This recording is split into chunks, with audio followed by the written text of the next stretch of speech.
In this video, we're going to be proving closed forms of first order recurrence relations by mathematical induction. Okay, so let's just do a little bit of housekeeping here. So the recurrence relation is this bit where you have your nth term described in terms of the n-1th term and some other stuff. If it was n-1th and n-2, it would be second order. As it's only in terms of n-1, it's first order.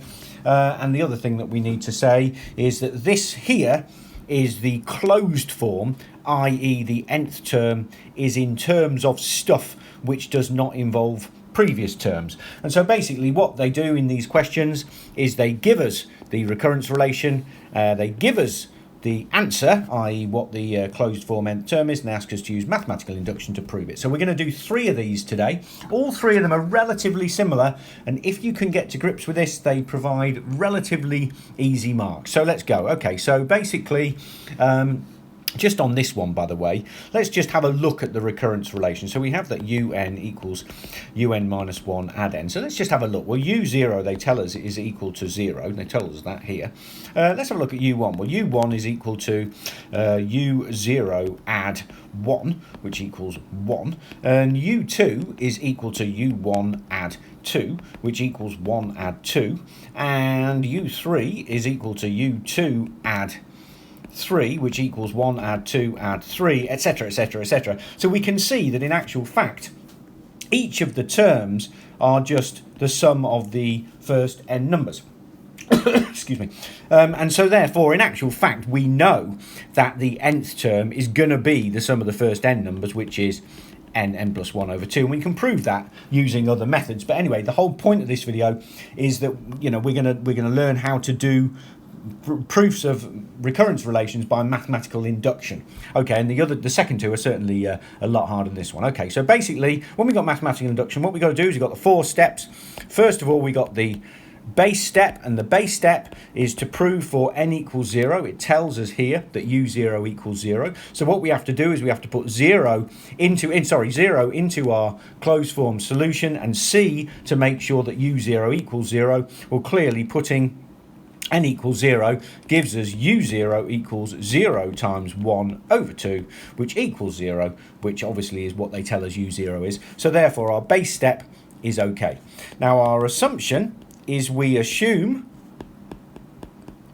that it's true for n equals k, i.e. we assume that uk equals k plus 1 over 2, i.e. that is the closed form of the kth term of this. And then our inductive step, which is the 3rd step, is going to be we must show therefore that replacing k with k plus 1, we must show that uk plus 1 is equal to, just replacing k by k plus 1 here, k plus 1 plus 1 over 2, which is k plus 1 k plus 2 over 2. That is what we have to show.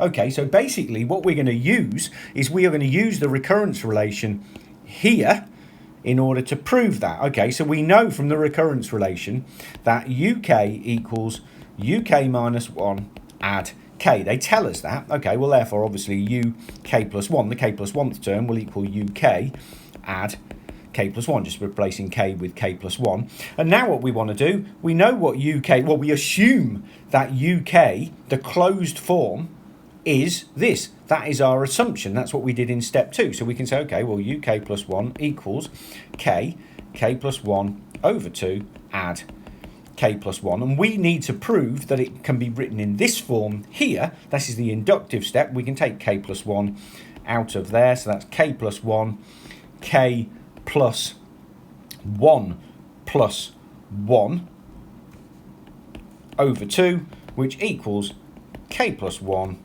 k plus 2 over 2, which is what we needed to show. So therefore, as required, we have proved that assuming that uk is k plus 1 over 2, then uk plus 1 is k plus 1 k plus 2 over 2. And therefore all we need to do now, as always, we need to write our conclusion to get that last mark. Never forget the conclusion. As it's true for n equals 0, and as it's true for n equals k plus 1, given true for n equals k, then by mathematical induction, statement is true.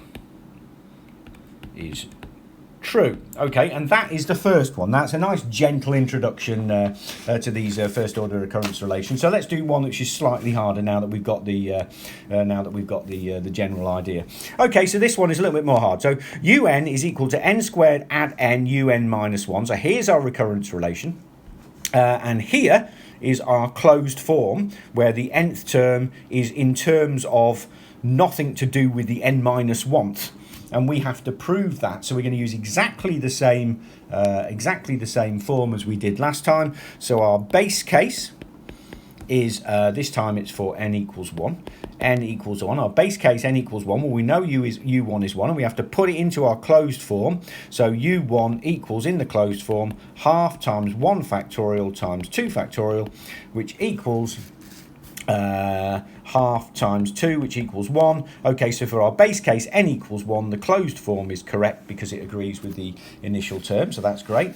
Now for our assumption. Okay, our assumption, exactly the same as the last question. Our assumption is we assume true for n equals k, i.e. we assume that uk equals a half k factorial k plus 1 factorial. That's from here. And then what we have to do the inductive step, and the inductive step is we need to show that, let's move it up a little bit, uk plus 1 is equal to a half k plus 1 factorial k plus 1 plus 1, which is k plus 2 factorial, and that's basically just replacing k by k plus 1 in there. That's what we need to show. Okay, so now we're going to use the recurrence relation here to show that. So basically we have that using that uk equals k squared add k times uk minus 1. That's basically just from here.